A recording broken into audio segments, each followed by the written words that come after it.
Okay, today we're going to talk about why you actually experience insurance claim rejection. So you paid your premium, you followed the rules of the insurance company when you apply for it, then the letter arrives and says that your claim is denied.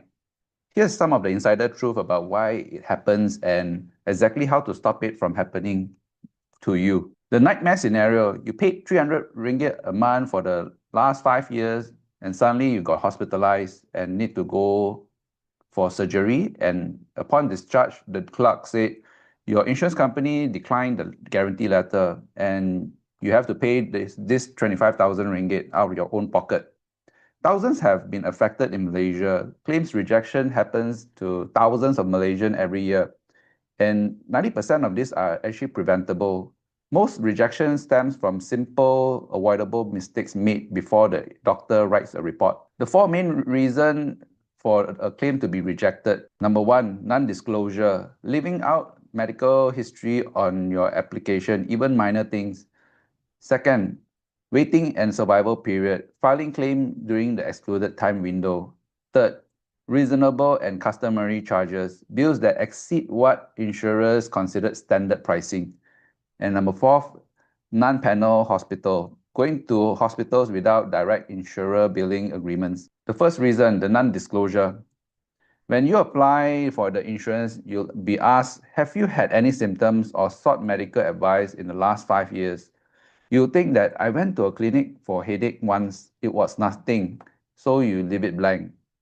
The danger is that insurers operate on utmost good faith, but the moment you file a major claim, they pull your lifetime medical history from every clinic you have visited.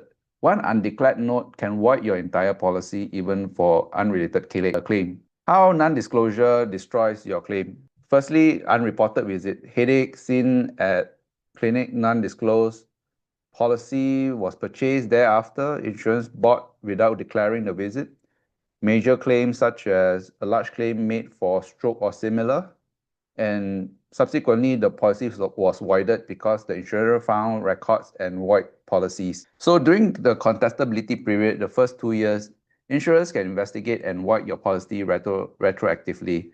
Even a minor undeclared symptoms for years ago, completely unrelated to your current claim, is enough to reject everything and refund your premium. The waiting period and survival period trap. There's actually the 30 days waiting period where standard illness such as food poisoning on day 15, you have to pay out of the pocket.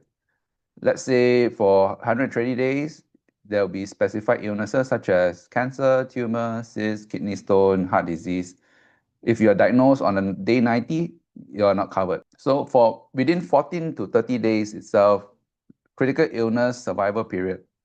You must survive this long after diagnosis. Pass away on day 3, the critical illness claim may be rejected. Third reason is reasonable and customary charges, the bill shop.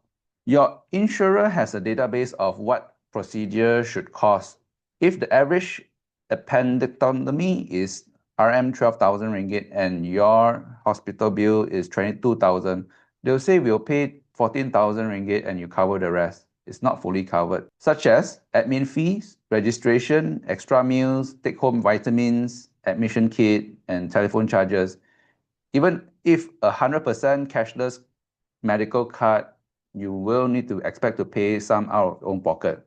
So in this chart, we can actually look into what are the covered items such as surgery fees, ward charges, standard medication. Of course, the list of items, you can actually refer back to your policy details.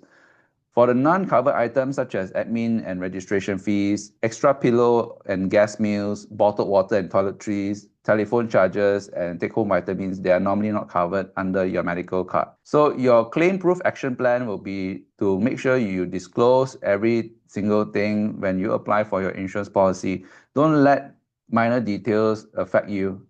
And know your waiting period, as I've actually shared with you earlier, within the 30 days and 120 days window period, and try to use panel hospitals for your insurance company so that when you actually apply for your guarantee letter, it is faster and also reduces the billing disputes. And also to keep an emergency buffer sometimes, you may always encounter some deposits are requested by the hospital, or you may not notice that your medical card comes with certain deductibles or co-insurance, or even some of the non-reimbursable items that I've mentioned earlier. These are the things that you may have to buffer a little bit. So for pre-existing condition windows, pre-existing conditions generally isn't covered, but some policies will cover it if you go 2 to 5 years completely symptom-free and treatment-free after buying the policy. Of course, this is subject to the terms and conditions within your clause when you apply for it, and